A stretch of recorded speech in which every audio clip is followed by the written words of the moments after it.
ನಾನಿವತ್ತು ವರಮಹಾಲಕ್ಷ್ಮಿ ಹಬ್ಬಕ್ಕೆ ವೆರಿ ಸಿಂಪಲ್ಲಾಗಿ ಕಾಯಿ ಒಬ್ಬಟ್ಟನ್ನು ಯಾವ ಥರ ಮಾಡೋದು ಅನ್ನೋದನ್ನ ನಿಮ್ಮ ಜೊತೆ ತಿಳಿಸ್ಕೊಡ್ತಾ ಇದ್ದೀನಿ. ಮೊದಲಿಗೆ ನಾನು ಒಂದು ಬಟ್ಟಲಲ್ಲಿ ಚಿರೋಟಿ ರವೆಯನ್ನು ಸೇರಿಸ್ಕೊತಾ ಇದ್ದೀನಿ. ನಂತರ ಅದೇ ಬಟ್ಟಲಿನಲ್ಲಿ ಒಂದು ಸ್ವಲ್ಪ ಮೈದಾ ಹಿಟ್ಟನ್ನು ಕೂಡ ಸೇರಿಸ್ಕೊತಾ ಇದ್ದೀನಿ. ಇದನ್ನು ನಾನು ಒಂದು ಸಾರಿ ಈ ಥರ ಮಿಕ್ಸ್ ಮಾಡ್ಕೊತಾ ಇದ್ದೀನಿ. ನೋಡ್ತಾ ಇರ್ಬೋದು ನೀವು ಇವಾಗ.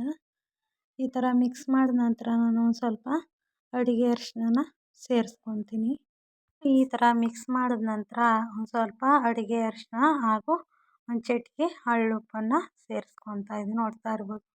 ಈ ಥರ ಮಿಕ್ಸ್ ಕೊಟ್ಕೊಂಡು ಫಸ್ಟಿಗೆ ನಾನು ಒಂದು ಸ್ವಲ್ಪ ಅಡುಗೆ ಅರಿಶಿನ ಸೇರಿಸ್ಕೊತಾ ಇದ್ದೀನಿ. ಏನಕ್ಕಪ್ಪ ಅಂತಂದರೆ ಕಲರಾಗಿ ಬರುತ್ತೆ. ನಾನು ಒಂದು ಸ್ವಲ್ಪ ಚಿಟಿಕೆ ಉಪ್ಪನ್ನು ಕೂಡ ಇವಾಗ ಸೇರಿಸ್ಕೊತಾ ಇದ್ದೀನಿ. ನೀವು ಬೇಕು ಅಂದರೆ ಹಾಕ್ಕೋಬೋದು, ಇಲ್ಲಾಂದರೆ ಲೆಸ್ ಮಾಡ್ಬೋದು. ಅದನ್ನು ಹಾಕ್ಕೊಂಡು ಈ ಥರ ನಾನು ಒಂದು ಸಾರಿ ನಾದ್ಕೊಡ್ತಾ ಇದ್ದೀನಿ. ನೋಡ್ತಾ ಇರ್ಬೋದು. ಫಸ್ಟಿಗೆ ನಾನು ಇವಾಗ ಹಿಟ್ಟನ್ನು ಹದವಾಗಿ ಕಲಿಸ್ಕೊಳ್ಳೋಣ ಅಂತ ಈ ಥರ ನೀರು ಹಾಕ್ಕೊಂಡು ಮೊದಲಿಗೆ ಕಲಿಸ್ಕೊತಾ ಇದ್ದೀನಿ. ನಾವು ಹಿಟ್ಟನ್ನು ಯಾವ ಥರ ನಾದ್ಕೊಡ್ತೀವಿ ಅದ್ರ ಮೇಲೆ ಚೆನ್ನಾಗಿ ಬರುತ್ತೆ ಒಬ್ಬಟ್ಟು. ನೋಡ್ತಾ ಇರ್ಬೋದು.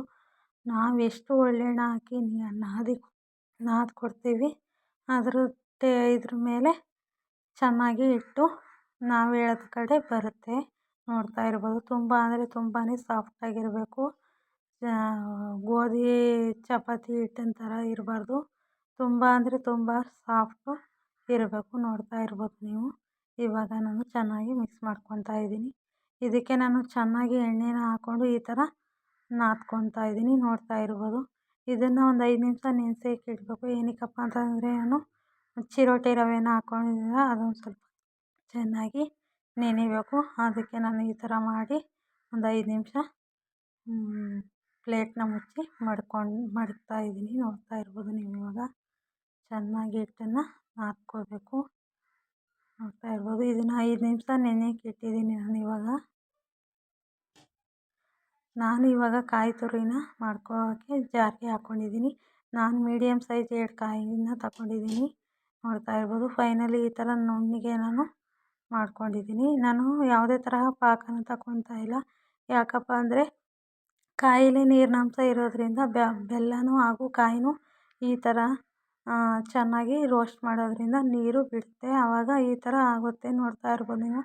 ಚೆನ್ನಾಗಿ ಈ ಥರನೇ ಫ್ರೈ ಮಾಡ್ಕೊತಾ ಹೋದರೆ ಅಂಟು ಥರ ಬರುತ್ತೆ. ಆವಾಗ ಪಾಕ ಬಂದಿದೆ ಅಂತ ಅರ್ಥ. ನೋಡ್ತಾ ಇರ್ಬೋದು ನೀವು. ನೀವು ಕೂಡ ಮನೇಲಿ ಒಂದು ಸರ್ತಿ ಟ್ರೈ ಮಾಡಿ ಹೆಂಗೆ ಬಂತು ಅಂತ ನನಗೆ ಕಾಮೆಂಟ್ ಮೂಲಕ ತಿಳಿಸಿ. ನೋಡ್ತಾ ಇರ್ಬೋದು. ನಾನು ಇದಕ್ಕೆ ಒಂದು ಸ್ವಲ್ಪ ಗಸಗಸೆ ಹಾಗೂ ಏಲಕ್ಕಿ ಪೌಡ್ರನ್ನ ಸೇರಿಸ್ಕೊತಾ ಇದ್ದೀನಿ. ಇದನ್ನು ಕೂಡ ಒಂದು ಸಾರಿ ಈ ಥರ ಚೆನ್ನಾಗಿ ಮಿಕ್ಸ್ ಮಾಡ್ಕೊತಾ ಇದ್ದೀನಿ ನಾನು. ನೋಡ್ತಾ ಇರ್ಬೋದು. ಇವಾಗ ಅಂಟು ಬಂದಿದೆ ಅಂತ ನಾನು ನೋಡ್ಕೊತಾ ಇದ್ದೀನಿ. ಫೈನಲಿ ಅಂಟು ಬಂದಿದೆ. ಇದನ್ನು ನಾನು ಒಂದು 5 ನಿಮಿಷ ಪ್ಲೇಟಲ್ಲಿ ಮುಚ್ಕೊತೀನಿ. ನೋಡ್ತಾ ಇರ್ಬೋದು. ಚೆನ್ನಾಗಿ ಬಂದಿದೆ ಇವಾಗ. ಪಾಕ ಚೆನ್ನಾಗಿ ಬಂದಷ್ಟು ಒಬ್ಬಟ್ಟು ಚೆನ್ನಾಗಿರುತ್ತೆ. ನೋಡ್ತಾ ಇರ್ಬೋದು. ಫೈನಲಿ ಪಾಕ ರೆಡಿಯಾಗಿದೆ. ನಾನು ಒಂದು ಚಮಚದ ಸಹಾಯದಿಂದ ಈ ಥರ ಮಾಡ್ಕೊತಾ ಇದ್ದೀನಿ. ನೋಡ್ತಾ ಇರ್ಬೋದು.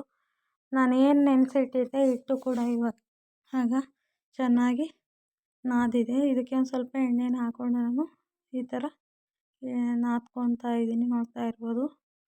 ತುಂಬ ಅಂದರೆ ತುಂಬಾ ಸಾಫ್ಟಾಗಿತ್ತು ಹಿಟ್ಟು ಮಾತ್ರ. ನಾನು ಇದನ್ನ ಹೂರಣನ ಈ ಥರ ಇಟ್ಕೊಂಡು ಈ ಥರ ಫೋಲ್ಡ್ ಮಾಡ್ಕೊತಾ ಇದ್ದೀನಿ. ನೋಡ್ತಾ ಇರ್ಬೋದು. ಈ ಥರ ತಟ್ಟೋದ್ರಿಂದ ತುಂಬ ಅಂದರೆ ತುಂಬಾ ಚೆನ್ನಾಗಿ ಬರುತ್ತೆ ಒಬ್ಬಟ್ಟು. ನೀವು ಕೂಡ ಮನೇಲಿ ಒಂದು ಸರ್ತಿ ಟ್ರೈ ಮಾಡಿ ಯಾವ ಥರ ಬಂತು ಅಂತ ನನಗೆ ಕಾಮೆಂಟ್ ಮೂಲಕ ತಿಳಿಸಿ. ನಾನು ಇವಾಗ ತಟ್ಟಿದ ನಂತರ ತವಾನ ಇಟ್ಟು ನಾನು ಒಬ್ಬಟ್ಟನ್ನ ಬೇಯಿಸ್ಕೊತಾ ಇದ್ದೀನಿ. ನೋಡ್ತಾ ಇರ್ಬೋದು ನೀವು. ತುಂಬ ಅಂದರೆ ತುಂಬಾ ಟೇಸ್ಟಿಯಾಗಿ ಬರುತ್ತೆ. ನೀವು ಕೂಡ ಮನೇಲಿ ಒಂದು ಸರ್ತಿ ಟ್ರೈ ಮಾಡಿ ಯಾವ ಥರ ಬಂತು ಅಂತ ನನಗೆ ಕಾಮೆಂಟ್ ಮೂಲಕ ತಿಳಿಸಿ. ನೋಡ್ತಾ ಇರ್ಬೋದು. 2ರಿಂದ 3 ಕಾಯಿಗೆ ಮಾಡೋದ್ರಿಂದ ಒಂದು 10ರಿಂದ 15 ಒಬ್ಬಟ್ಟು ಆಗುತ್ತೆ.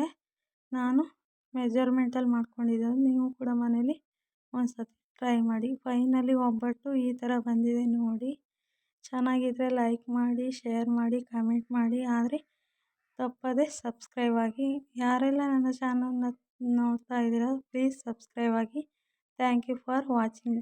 ಎಲ್ಲರಿಗೂ ವರಮಹಾಲಕ್ಷ್ಮಿ ಹಬ್ಬದ ಶುಭಾಶಯಗಳು.